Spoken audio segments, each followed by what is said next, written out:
Good evening student, welcome to the second lecture of psychology. आपको I hope आपको first lecture समझ में आया होगा। चलो सेकेंड लेक्चर पढ़ते हैं हम, डेवलपमेंट ऑफ साइकोलॉजी, यानी साइकोलॉजी का कैसे डेवलपमेंट हुआ। ये एक सीक्वेंस में चलेगा, वो सीक्वेंस मैं पहले आपको बताती हूँ। जैसे कि हम बात करेंगे 18th सेंचुरी से, यानी कि ये 18th सेंचुरी हुआ 1800, ठीक है। इसके पहले पहले क्या हुआ साइकोलॉजी के लिए, फिर उसके बाद क्या हुआ, फिर उसके बाद क्या हुआ, उसको फिर हम एक एक नाम भी देते जाएंगे। जैसे 80 में क्या हुआ उसका एक नाम है, 80 के पहले क्या हुआ उसका एक नाम है। तो इस तरीके से आपका सीक्वेंस में चला जाएगा। जब आपके एग्ज़ाम में भी आए या फिर आपको पढ़ने का भी मन करे, क्योंकि हिस्ट्री मोस्टली आता नहीं है, लेकिन अगर आए भी तो आपको इस तरीके से थोड़ा बहुत तो पता होना चाहिए, ठीक है, क्योंकि आपके सिलेबस में तो थोड़ा इंपॉर्टेंट तो है। अब देखो क्या है, पहला पहला आपका क्या है, पहला है फिलोसफिकल रूट। ये फिलोसफिकल रूट मतलब अब साइकोलॉजी में हम फिलोसफी क्यों पढ़ रहे हैं। बिफोर द 80 सेंचुरी, यानी कि 1800 जो था उसके पहले क्या था, psychology. Psychology being as a branch of philosophy, यानी साइकोलॉजी बिल्कुल अलग नहीं माना जाता था उस टाइम पे। साइकोलॉजी को फिलोसफी के अंदर ही डाल दिया गया था। फिलोसफी क्या होता है, हम अपना एक पॉइंट ऑफ व्यू रखते हैं, हमारा एक अपना परसेप्शन होता है चीज़ों को लेके, उसी के अंदर भी फिलोसफी को साइकोलॉजी को ऐड कर दिया गया था। साइकोलॉजी कोई अलग साइंस नहीं थी उस टाइम पे, ठीक है। क्या हुआ उसके बाद, इसमें क्या किया गया, nature of the mind, consciousness and behaviour, इसको सारी चीज़ों को बताई गई कि नेचर का कि माइंड का क्या नेचर है, कॉन्शियसनेस का नेचर क्या और बिहेवियर का नेचर क्या, इसके बारे में लोगों को बताया गया। नेक्स्ट है एंशियंट ग्रीक। एंशियंट ग्रीक मतलब जो ग्रीक के साइंटिस्ट थे उस टाइम पे, और वो फिलोसफर थे, ठीक है। यहाँ पे हम साइकोलॉजी को बिल्कुल अलग नहीं कर रहे, फिलोसफी में जा रहे तो थोड़ा फिलोसफी तो पढ़ना पड़ेगा। फिलोसफर्स कौन थे, सुकरात जिसको आप बोलते हो, प्लेटो जिसको आप बोलते हो, अरिस्टोटल जिसको अरस्तु आप बोलते हो। उन्होंने क्या किया था, एक्सपेक्चुलेट किया था सोल को, परसेप्शन को एंड नेचर ऑफ नॉलेज को। यानी कि उन्होंने बताया था कि ये जो सोल है, परसेप्शन है, ये सारी चीज़ों पे धारणा, इस सारी चीज़ों पे विचार कर किया जाए, इसका जो प्रकृति है, यानी कि सोल का, परसेप्शन का, इस नॉलेज का, इस सब का जो नेचर है ना, उस पे थोड़ा सा पढ़ा जाए, उस पर थोड़ा अनुमान लगाया जाए कि ये सारी चीज़ें हैं क्या, होती क्या है। डेस्कार्टर क्या, 17th सेंचुरी, यहाँ हम 80 से पहले की बात पढ़ रहे हैं, ठीक है, 1800 से पहले की बात पढ़ रहे हैं। तो यहाँ पे एक आए थे 17th सेंचुरी में, इन्होंने ड्यूअलिज्म का एक कॉन्सेप्ट दिया था। ड्यूअलिज्म क्या होगा, मतलब अलग करना, डबल डबल कॉन्सेप्ट। पहले लोग क्या करते थे, आइडिया और माइंड को एक जैसा मानते थे, बट आइडिया एंड माइंड अलग चीज़ें हैं हमारी बॉडी के अंदर, इस चीज़ को इन्होंने बताया था, ठीक। नेक्स्ट कौन है, जॉन लॉक। ये कौन थे, ब्रिटिश के इम्फ्रेसिस्ट थे। इन्होंने क्या किया था, इम्फ्रेसिस्ट मतलब होता है अनुभव करने वाला, जो वैज्ञानिक होता है उसको बोला जाता है। इन्होंने क्या किया था, इम्फाइसिस किया था एक्सपीरियंस एंड लर्निंग को, यानी कि जब कोई कुछ सीखेगा तब जाके उसके व्यवहार में चेंज आएगा। स्कूल क्यों है, स्कूल में सिखाया जाता है अपने बड़ों का सम्मान करो, अपने छोटों से प्यार करो, तब जाके उनका बिहेवियर चेंज होता है। तो यहाँ पे क्या हुआ था कि यहाँ पे सीखना सिखाया गया था, उसके बाद व्यवहार पे विचार करना, व्यवहार पे प्रभावित डलना, यानी पहले सीखो फिर आपका व्यवहार अच्छा बनेगा। इस चीज़ पे इन्होंने जोर दिया था, इस चीज़ पे इन्होंने अपना मत दिया था, ठीक है। समझ में आया फर्स्ट वाला। चलो सेकंड पढ़ते हैं। ये पूरा कहानी है, इसमें से एक दो लाइन भी याद हो जाए बेस्ट है, ज़्यादा कुछ इसमें से आता नहीं है, बट सीक्वेंस में एक हेडिंग डालो, दो तीन पॉइंट ऐसे याद रखो, कुछ नहीं याद हो रहा है, एक दो याद हो रहा है तो भी ठीक है, ठीक है। नेक्स्ट है आपका साइकोलॉजी एज ए साइंस। अब ये कब हुआ, मिड एंड लेटर 80 में, यानी लास्ट के 80 में। हम देखो एक लाइनिंग पढ़ रहे थे, देखो हम ये लाइन है, ठीक है, इस लाइन में हम क्या पढ़ रहे थे, पहले हमने यहाँ पे क्या पढ़ा, बिफोर 80, यानी 80 से पहले क्या हुआ। अब 80 पढ़ रहे हैं, यानी कि मिडिल वाले 80 में क्या क्या चीज़ें हुई, ये मिडिल में क्या हुई और लास्ट में क्या हुई, यानी 19 स्टार्ट होने से पहले पहले क्या हुआ। पहले हम ये पढ़ रहे थे, अब हम ये पढ़ेंगे, ठीक है। अब देखो इसमें क्या हुआ था, साइकोलॉजी स्टार्टेड द सेपरेट। यहाँ पे फिलॉसफी को साइकोलॉजी से अलग किया गया, एक become a distinguished scientific discipline, यानी कि साइकोलॉजी और फिलॉसफी को इस वाले शताब्दी में, इस वाले दशक में अलग किया गया, ठीक है। विलियम वुंड, जो पता है आपको, फादर ऑफ साइकोलॉजी है। और एक चीज़ मैं और क्लियर कर दूँ, ये मॉडल साइकोलॉजिस्ट हैं, यानी कि इन्हें फादर ऑफ मॉडल साइकोलॉजी बोला जाता है। जब भी आपसे क्वेश्चन आए प्लीज़ इस चीज़ को याद रखो, क्योंकि ये कॉम्पिटिटिव एग्जाम में बहुत क्लियर आता है।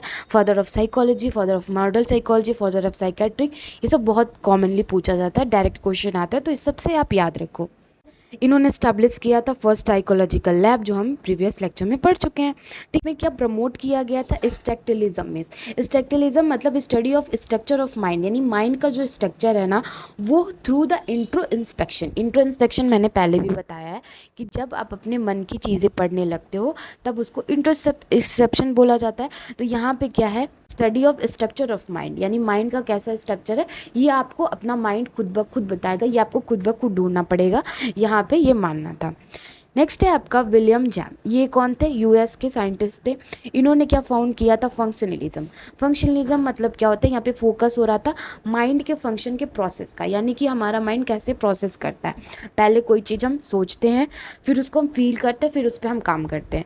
फॉर एग्जाम्पल मैं अभी फटाफट आपको समझाती हूँ, फील करना फिर उस पर काम करना, ये सारी चीज़ें। देखो हम क्या करते हैं, पहले हम सोचते क्या है, यार हमें पढ़ना है, फिर हम वो फील करते हैं क्यों पढ़ना है, हम फेल हो जाएंगे या पास हो जाएंगे, दिल वाला दुख भी महसूस करते हैं, पास होने वाली खुशी भी महसूस की है, यानी हम सोच चुके, फील कर चुके, अब हम पढ़ेंगे, तो ये फिर हम एक्ट करते हैं। तो ये जो तीनों प्रोसेस होती है ना, इस प्रोसेस को कैसे वो फंक्शन कर रहा है, इस सारी चीज़ों के बारे में इस पढ़ने पे जोर दिया गया। ठीक है, समझ में आया, कोशिश कर रही हूँ आपको अच्छे से समझ में आए, समझने पे ज़्यादा जोर डालो, एक दो पॉइंट याद हो जाए चलेगा, क्योंकि हिस्ट्री उतनी इम्पॉर्टेंट होती नहीं है, बट जो जो इम्पॉर्टेंट है वो मैं आपको एक दिन बता दूँगी अच्छे से। थर्ड है आपका मेजर स्कूल्स ऑफ थॉट, यानी कि लास्ट के 80 सेंचुरी में, ये जो हम पढ़ रहे हैं लास्ट वाले 80 सेंचुरी, ये बिफोर हमने पढ़ लिया, 80 भी पढ़ लिया, ठीक है 80 पढ़ लिया, बिफोर पढ़ लिया, सॉरी बिफोर भी पढ़ लिया, अब हम लास्ट, यानी ये लास्ट के 80 और 19 जब स्टार्ट हुआ तब क्या क्या चीज़ें हुई वो चीज़ें हम पढ़ रही हैं। Several competing school of thought emerge, यानी इमर्ज हुआ, मर्ज किया गया बहुत सारे, जैसे देखो बहुत सारे दर्शन शास्त्र होते हैं, बहुत सारे लोगों की सोच होती है, उन सारे सोच को, सारे दर्शन शास्त्र को एक जगह पे इकट्ठा किया गया इस वाली सेंचुरी में। ठीक है, नेक्स्ट वही है structuralism. Structuralism analyse the mind component, mind के क्या क्या कंपोनेंट होते हैं, माइंड के क्या क्या कंपोनेंट है, मेमोरी, ठीक है, परसेप्शन, ये सारे कंपोनेंट होते हैं माइंड के, आगे अभी पढ़ोगे, ये सारे कंपोनेंट पे फिर ध्यान दिया गया। फंक्शनलिज्म, इसको भी किसने दिया था, पर्पस आपको पता है कि behaviour of mind of the process, यानी आपका माइंड कैसे प्रोसेस करता है, माइंड आपका कैसा बिहेव करता है, इस चीज़ पे फोकस किया गया। फिर है आपका साइको एनालिसिस। साइको एनालिसिस बहुत फ्रिक्वेंट क्वेश्चन है, हमेशा आता है एग्जाम में, इसको सिग्मॉइड फ्लूइड ने दिया था। ठीक है, तो इन्हें सिग्मॉइड फ्लूइड जो है उन्हें साइको एनालिसिस के फादर भी बोला जाता है, इतना भी आप याद रखना। इन्होंने क्या किया था, unconscious mind and child experiences, unconscious mind और चाइल्ड जो बचपन में सीखता और एक्सपीरियंस करता जाता है उस पर उन्होंने ध्यान दिया। ठीक है, नेक्स्ट आपका बिहेवियरिज्म। अब बिहेवियरिज्म में भी वेस्टर्न ने दिया था, इसका क्या फोकस था कि ऑब्जर्व करना बिहेवियर के, किसी ह्यूमन के बिहेवियर को करना और रिजेक्ट करना इंट्रो इंस्पेक्शन को। इंट्रो इंस्पेक्शन मतलब कि हम आप पे ध्यान दे रहे हैं, ये होता है रिजेक्ट करना।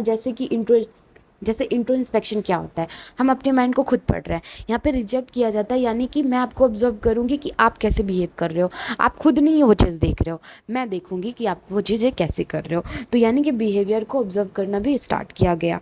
गेस्टल्ट साइकोलॉजी, इसमें क्या था कि उन्होंने परसेप्शन और आइडिया दिया, यानी कि अपने अनुभव, अपने विचार को प्रकट किया गया। The whole great than the sum of the it part, यानी कि जो सारे पार्ट है, जो सारा क्या बोल सकते हैं हिंदी में, संपूर्ण अपना भाग का योग से बड़ा होता है, यानी कि जो पूरा है उसका जब भाग किया जाएगा फिर उसका जोड़ किया जाएगा, उससे वो बड़ा आएगा।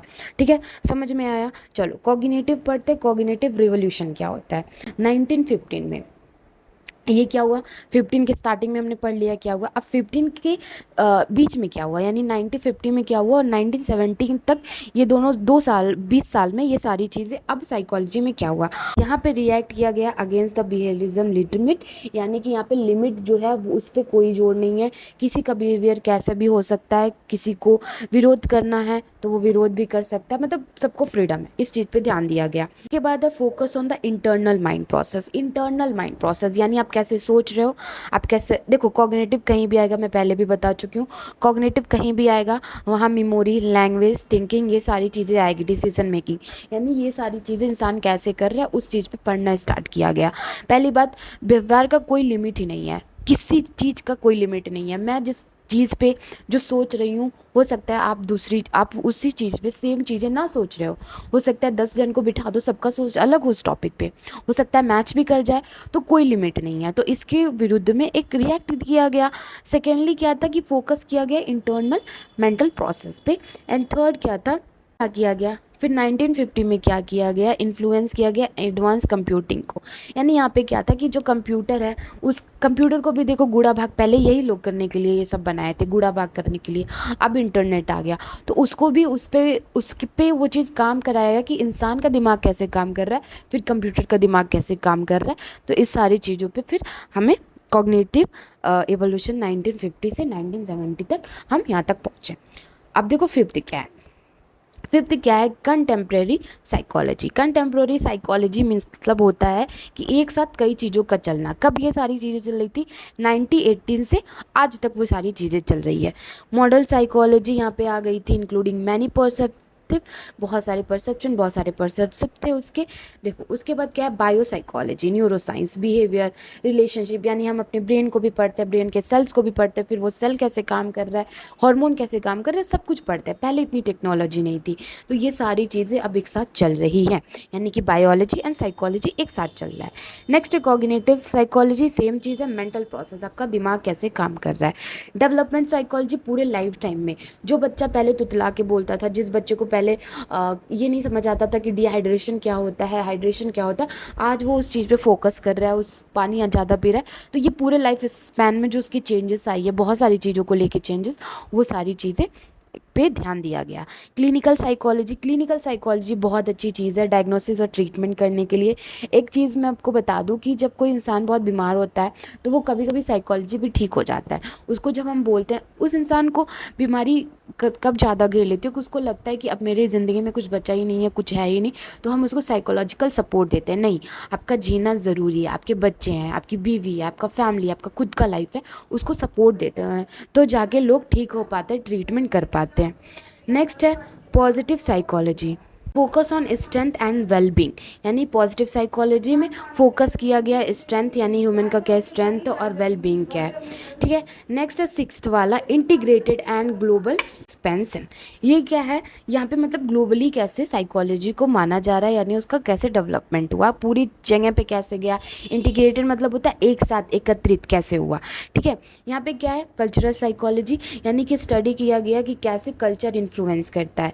कल्चर इन्फ्लुएंस करना मैंने कल बताया था और आगे वाले लेक्चर में भी मैं बताती रहूँगी। कल्चरल इन्फ्लुएंस मतलब क्या होता है, देखो सबका जो कल्चर है उसमें शादी अलग अलग होती है। तो एक बच्चा होता है, नहीं है, तो उसको अगर बचपन से है कि मुझे शादी करनी है, शादी करनी है, तो वो ना अपने जो उसने कल्चर में सीखा है वो वाले रस्म रिवाज याद रखने लगता है, उसको नहीं फ़र्क पड़ता आपके कल्चर में क्या हो रहा है। ठीक है, तो वो कल्चर वाला जो साइकोलॉजिकल इन्फ्लुएंस होता है, वो सारी चीज़ें वो सीखने लगता है। ठीक है, तो ये होता है कल्चर साइकोलॉजी।